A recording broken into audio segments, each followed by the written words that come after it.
Você já teve alguém que acreditou em você antes de você acreditar em si mesma?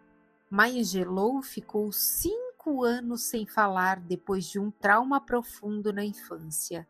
5 anos em silêncio.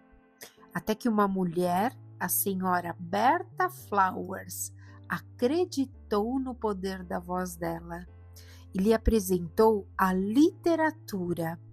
E aí Maya Angelou voltou a falar e se tornou uma das vozes mais poderosas do século XX.